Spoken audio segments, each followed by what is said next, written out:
Existe una ley que opera con la misma implacabilidad con la que actúa la gravedad sobre los cuerpos físicos.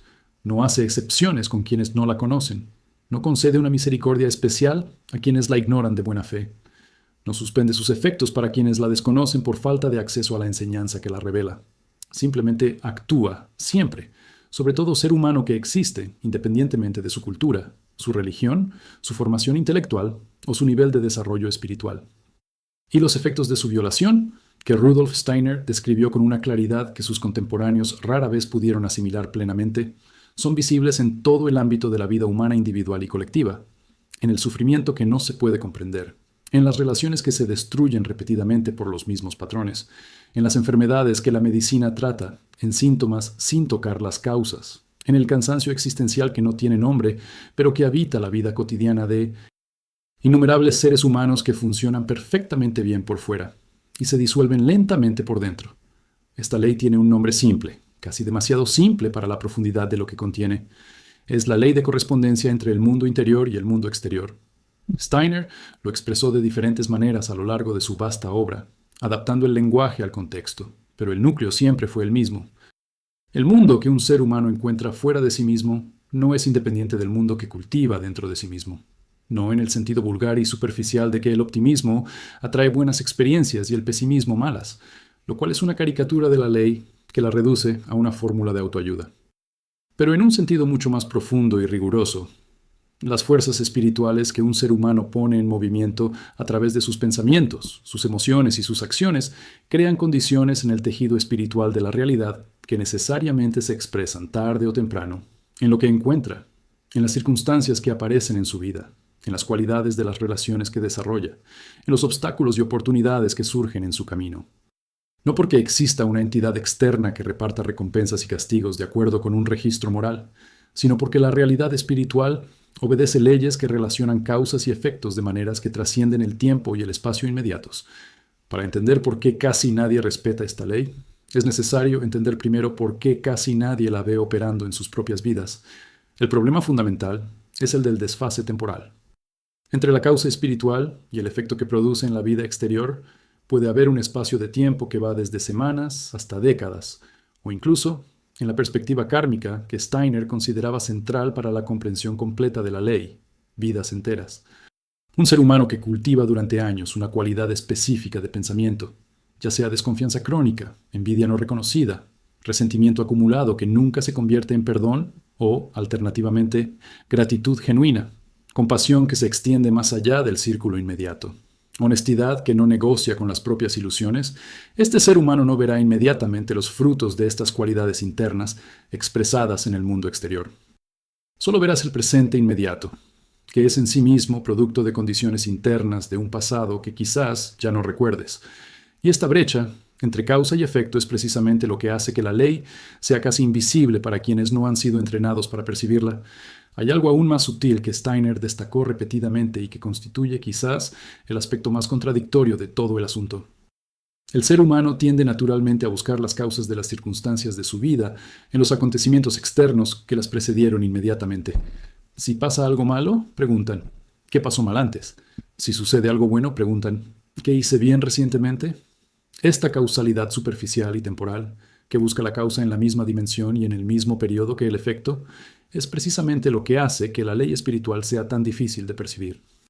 Porque la ley espiritual opera a través de una causalidad que no es ni inmediata ni superficial. Opera a través de capas profundas de la existencia humana, a través de patrones que se han consolidado durante mucho tiempo, a través de cualidades del ser que los propios seres humanos a menudo no reconocen en sí mismos porque están tan profundamente arraigadas que se han vuelto invisibles, confundidas con la realidad objetiva en lugar de percibirlas como elecciones internas que se han vuelto naturales. La cuestión del pensamiento ocupa un lugar central en la forma en que Steiner describió esta ley.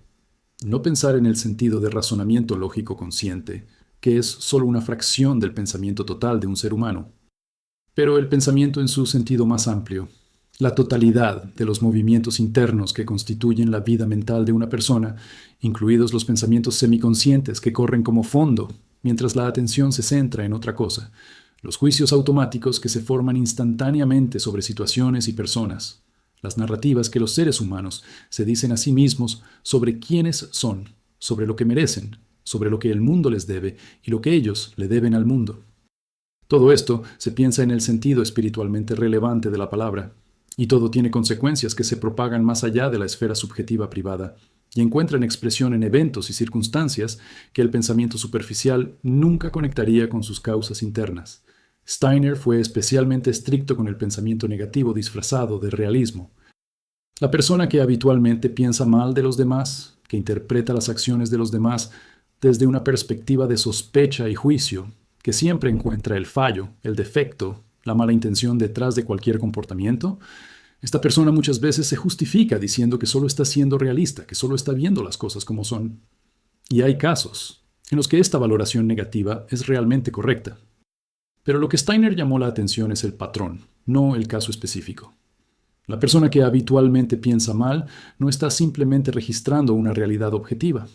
Está creando, a través de su pensamiento repetido, una cualidad de percepción que necesariamente encuentra lo que busca y que al mismo tiempo, a nivel espiritual, contribuye a la existencia de aquello que condena. El pensamiento y la realidad no son independientes. Son aspectos de un único tejido espiritual en el que lo pensado participa en la constitución de lo encontrado. Esto no significa que la realidad sea una proyección de la subjetividad, en el sentido idealista vulgar. El mundo objetivo existe y tiene sus propias leyes. Pero la forma en que este mundo objetivo aparece para un ser humano específico, las facetas que se iluminan y las que permanecen en la sombra, las cualidades que se vuelven visibles y las que pasan desapercibidas, está profundamente influenciada por las cualidades internas de quien lo percibe.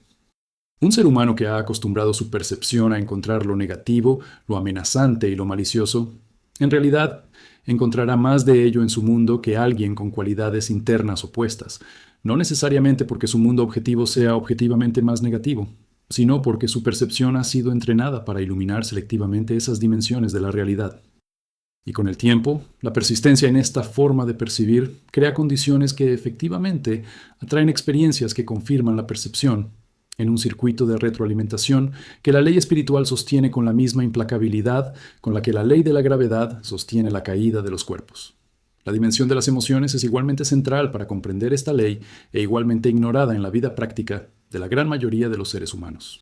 Las emociones no son solo estados subjetivos sin consecuencias, más allá de la experiencia inmediata del sujeto que las siente. Para Steiner, las emociones eran fuerzas que actuaban sobre el cuerpo astral del ser humano, y que, a través de él, se propagaban más allá del organismo individual y creaban efectos en el ambiente espiritual en el que se movía el ser humano. Una emoción de ira crónica no es solo un estado interior desagradable. Es una fuerza que modifica el entorno espiritual en el que vive el ser humano, que crea a su alrededor una cualidad de campo que otros perciben intuitivamente, incluso sin poder nombrarlo, que aleja ciertas experiencias y atrae otras, según una lógica que la razón superficial no puede seguir. Steiner describió con especial atención lo que sucedía con las emociones que eran reprimidas repetidamente en lugar de procesadas. En una cultura que a menudo valora el control emocional como una virtud y la expresión emocional como una debilidad, existe una tendencia generalizada a suprimir lo que uno siente, a reprimir las emociones incómodas, a mantener la calma superficial a expensas de una creciente agitación en las capas más profundas. Para Steiner, esta supresión no hizo desaparecer las emociones. Hizo que se acumularan en el cuerpo astral de maneras que progresivamente perturbaban primero el cuerpo etérico, luego el cuerpo físico, y al mismo tiempo creaban distorsiones en la percepción espiritual que imposibilitaban ver con claridad las situaciones y personas con las que el ser humano interactuaba. La emoción reprimida, no consumada, no desapareció.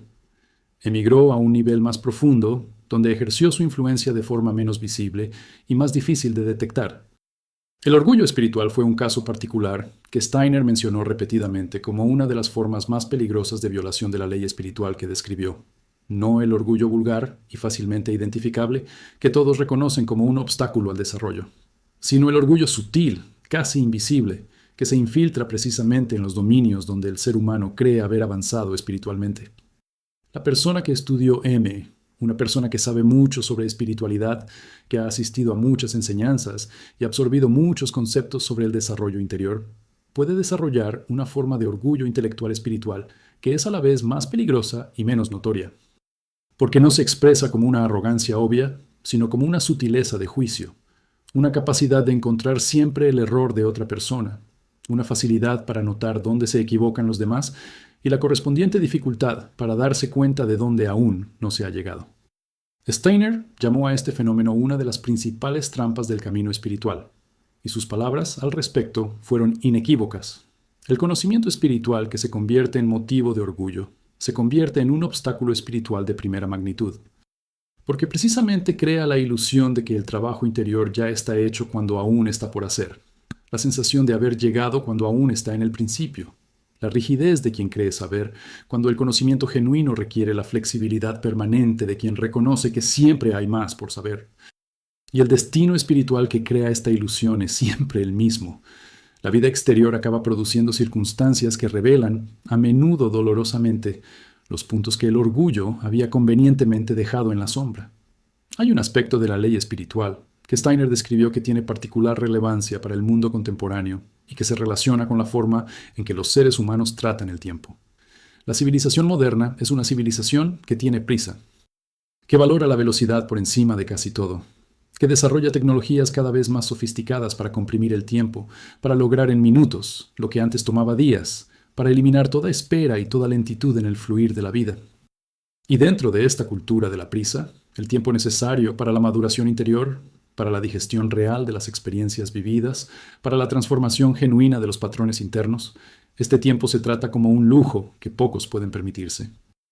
El resultado es una humanidad que acumula experiencias, pero rara vez las integra, que vive mucho, pero rara vez aprende de lo que vive, que se mueve rápidamente por la superficie de la existencia sin descender jamás a la profundidad, donde tienen lugar las verdaderas transformaciones. Para Steiner, este desprecio por el tiempo interior era una de las formas más graves de violación de la ley espiritual que describió, porque era al mismo tiempo la más común y la menos percibida como tal. La prisa interna, la impaciencia con el proceso de desarrollo en sí, la demanda de resultados espirituales inmediatos y mensurables, todo esto creó las condiciones para que el desarrollo real no pudiera ocurrir.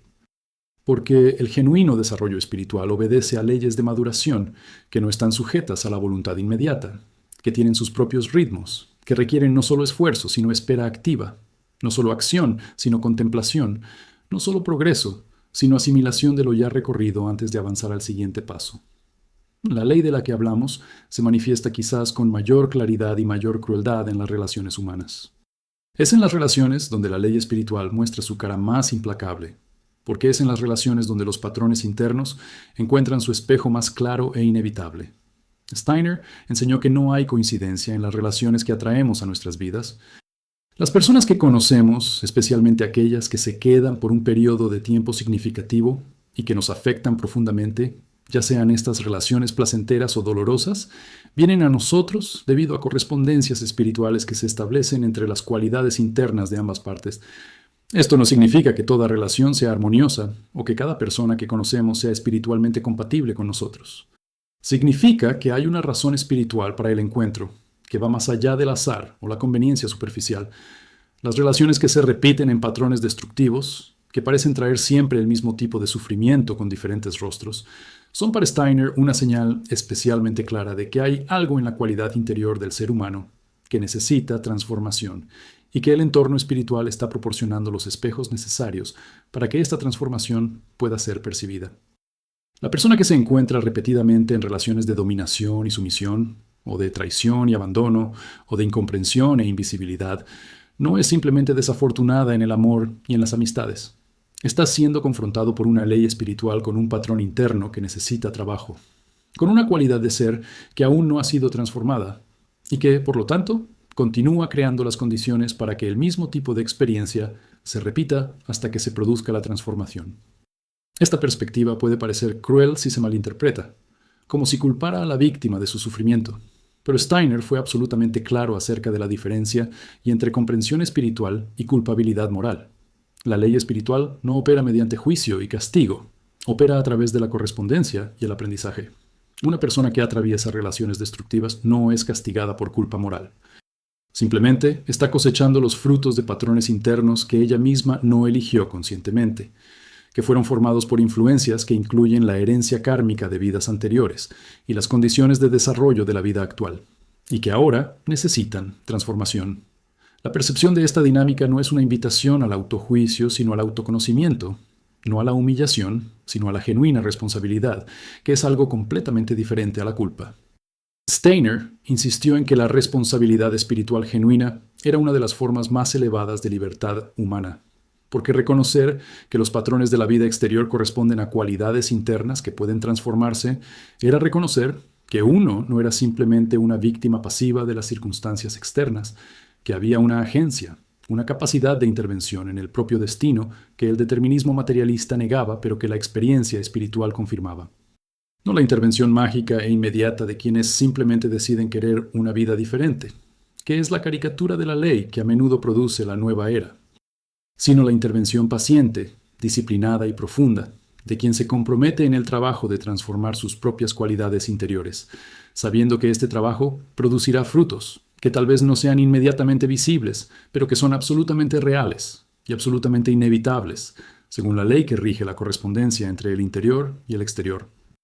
La práctica concreta que Steiner recomendaba para empezar a trabajar con la conciencia en los términos de esta ley era la revisión nocturna, un ejercicio retrospectivo que había descrito detalladamente en varias conferencias y que consistía en repasar mentalmente los acontecimientos del día en orden inverso, desde los más recientes a los más antiguos, observando no solo lo sucedido, sino la calidad de los propios pensamientos, emociones e impulsos en cada momento, sin juzgar pero con creciente honestidad.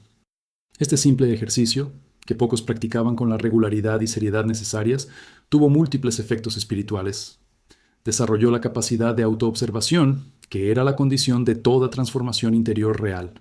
Creó una distancia saludable entre el observador y los patrones observados, que permitió que los patrones fueran vistos como patrones, en lugar de como una realidad objetiva inevitable. Y alimentó las fuerzas espirituales que durante el sueño trabajaban en el material de la vida diurna de maneras a las que la conciencia diurna no podía acceder directamente. La revisión nocturna fue para Steiner no solo un ejercicio de autoconocimiento psicológico, era una práctica espiritual con efectos que se extendían más allá de la esfera subjetiva individual. Cuando un ser humano observaba sus propios patrones con creciente honestidad, cuando reconocía sin juzgar pero con claridad la verdadera calidad de sus pensamientos y emociones habituales, estaba creando las condiciones bajo las cuales las fuerzas espirituales que operaban entre encarnaciones podían trabajar más eficazmente sobre el material kármico que necesitaba ser transformado. La revisión nocturna era, en este sentido, una cooperación activa con la ley espiritual, más que una sumisión pasiva a ella. También había, en las enseñanzas de Steiner, una dimensión colectiva de la ley que rara vez se abordaba con la profundidad que merecía. La ley de correspondencia entre interior y exterior no operaba solo sobre individuos aislados, también afectó a grupos humanos, a familias, a comunidades, a naciones enteras. Las culturas que cultivaron ciertas cualidades internas colectivas, las mitologías que un pueblo desarrolló para moldear su experiencia, los valores que se enseñaron a los niños como fundamentales, las formas de relaciones entre personas que se consideraron normales y aceptables, todo creó un campo espiritual colectivo que tuvo sus propios efectos, que atrajo ciertas experiencias históricas y no otras, que moldeó el destino colectivo de maneras que la historiografía puramente materialista era incapaz de percibir. Steiner vio las grandes catástrofes históricas no simplemente como resultado de fuerzas económicas o políticas incontroladas, aunque estas fuerzas eran reales e importantes. Vio en ellos la expresión de cualidades espirituales colectivas que se habían desarrollado a lo largo de generaciones y que, con la misma implacabilidad con la que la ley operaba sobre los individuos, necesitaban encontrar su expresión y su resolución en el plano de los acontecimientos históricos. Esto no significaba que las catástrofes fueran merecidas en el sentido moral primitivo. Significaba que eran inteligibles dentro de una perspectiva espiritual más amplia, que había un hilo de significado que recorría incluso los acontecimientos más profundos. Terribles hilos de la historia humana. Un hilo que la perspectiva puramente materialista no pudo encontrar porque simplemente no tenía las herramientas conceptuales para percibirlo. Lo que hace que todo esto sea especialmente relevante en la actualidad es la escala sin precedentes en la que la ley espiritual se manifiesta colectivamente. Nunca antes en la historia de la humanidad una civilización había desarrollado un modo de vida basado en gran medida en la violación sistemática de la ley de correspondencia entre lo interior y lo exterior. La civilización tecnológica contemporánea es, en muchos sentidos, una civilización construida sobre la premisa de que el mundo interior no importa, que solo cuenta el funcionamiento externo, que los estados internos son irrelevantes mientras se mantenga la productividad, que la calidad de los pensamientos y las emociones es un asunto privado sin consecuencias, más allá de la esfera subjetiva individual. Y los resultados de esta premisa son visibles en proporciones que crecen más rápido de lo que cualquier solución tecnológica puede mantener.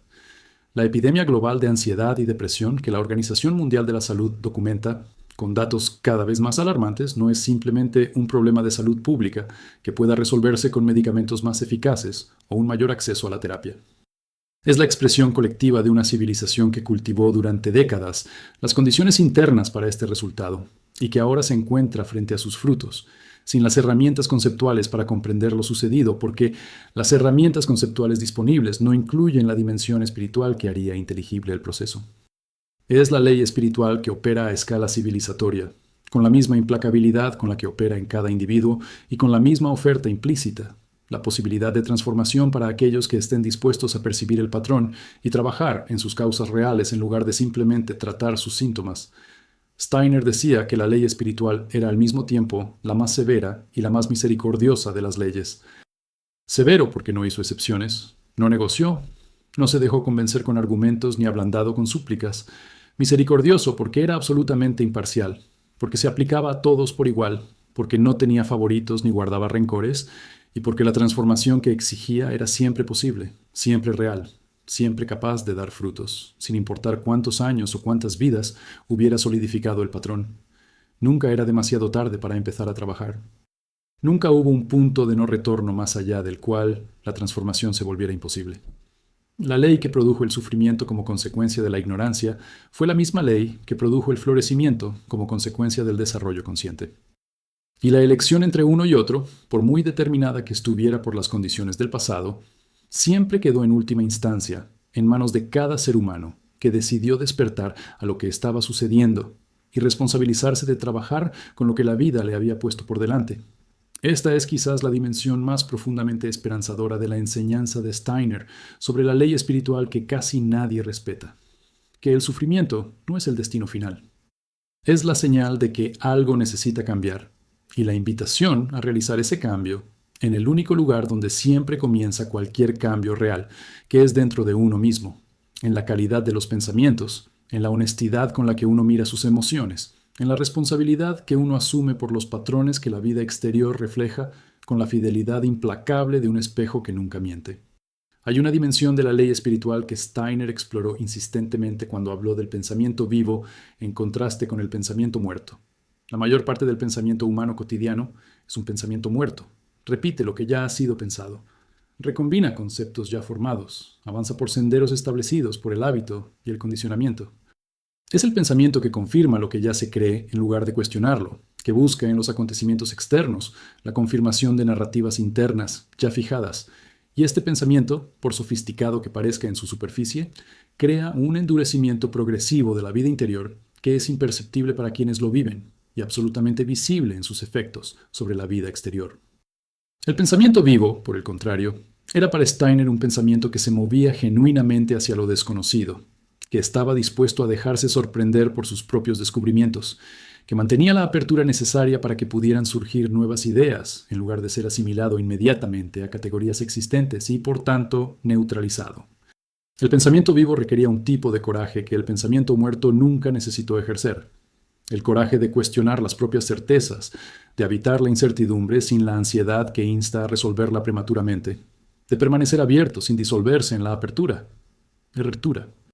Fue este pensamiento el que desarrolló genuinamente la percepción espiritual, no porque el pensamiento lógico en sí mismo fuera espiritual, sino porque el movimiento del pensamiento genuinamente libre practicado con suficiente profundidad y suficiente continuidad llevó al ser humano a los umbrales más allá de los cuales la percepción espiritual se hizo posible. La mayoría de los seres humanos no practican el pensamiento vivo, porque nunca se les ha enseñado cómo hacerlo. Los sistemas educativos enseñan de manera eficiente el pensamiento muerto, a reproducir información, a aplicar fórmulas, a resolver problemas dentro de estructuras ya establecidas. Enseñan qué pensar, pero rara vez enseñan cómo pensar, cómo mover el pensamiento de manera que creen un contacto genuino con la realidad, en lugar de recombinar representaciones ya existentes. El resultado es una civilización de adultos intelectualmente competentes que aplican el pensamiento muerto a todas las áreas de la vida incluida la espiritual, donde este tipo de pensamiento es especialmente limitante.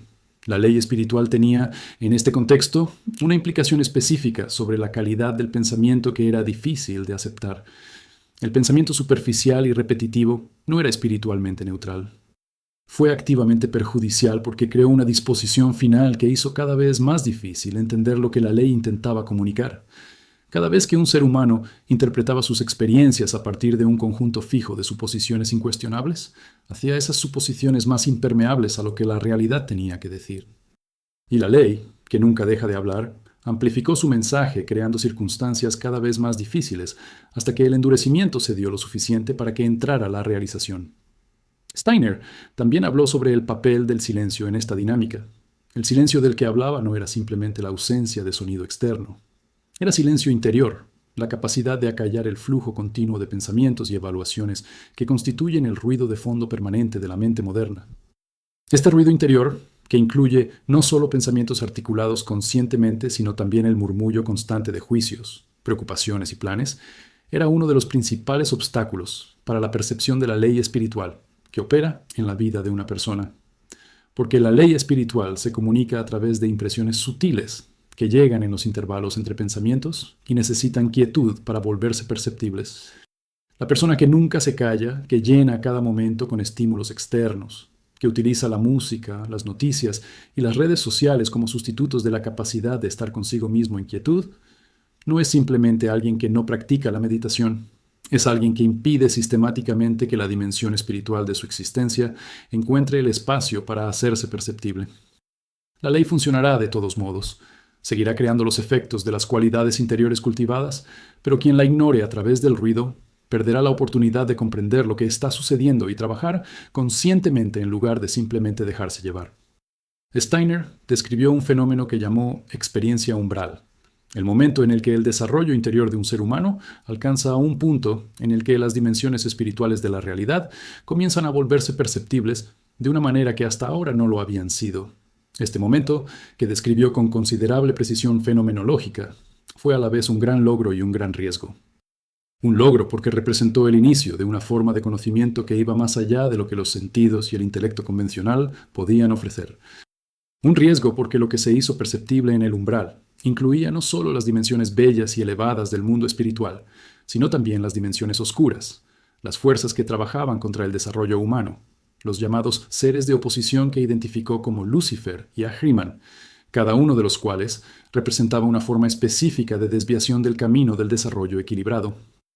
Lucifer representó la tentación del espiritualismo exaltado que perdió el contacto con la tierra, que huyó a las alturas espirituales sin el correspondiente arraigo en la realidad concreta, que buscó una experiencia espiritual intensa sin el trabajo metódico y paciente, que era la única base segura para un desarrollo genuino. Ahriman representaba la tentación contraria, el endurecimiento materialista que reducía toda la realidad a sus aspectos mecánicos y mensurables, que veía en el ser humano solo el organismo biológico, que no podía percibir nada más allá de lo que los sentidos físicos y el intelecto analítico podían captar.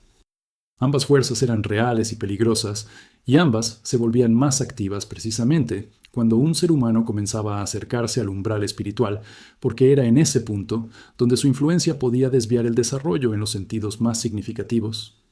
La ley espiritual que Steiner describió estaba directamente relacionada con la forma en que el ser humano navegaba entre estas dos fuerzas. La violación de esta ley consistió a menudo precisamente en ceder a uno de dos extremos: el espiritualismo imprudente que ignoraba las realidades concretas de la vida en nombre de experiencias espirituales intensas, pero incorpóreas, o el materialismo defensivo que rechazaba cualquier dimensión espiritual de la realidad, como ilusión o superstición.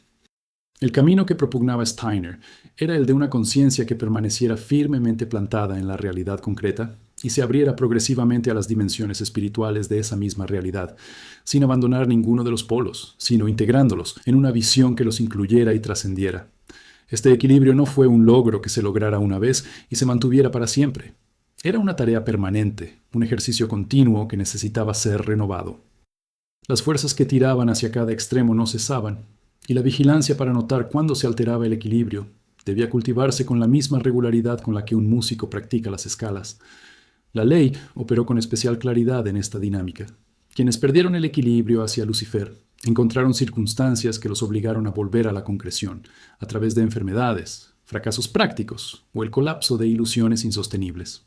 Quienes perdieron frente a Ahriman se encontraron con una crisis de significado, el sufrimiento existencial que ningún logro material podía aliviar, el vacío que surgió precisamente cuando las condiciones externas eran más favorables.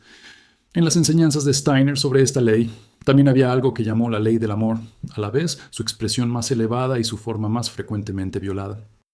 El amor genuino, en el sentido espiritual que Steiner le dio al término, no era amor como un sentimiento subjetivo experimentado pasivamente.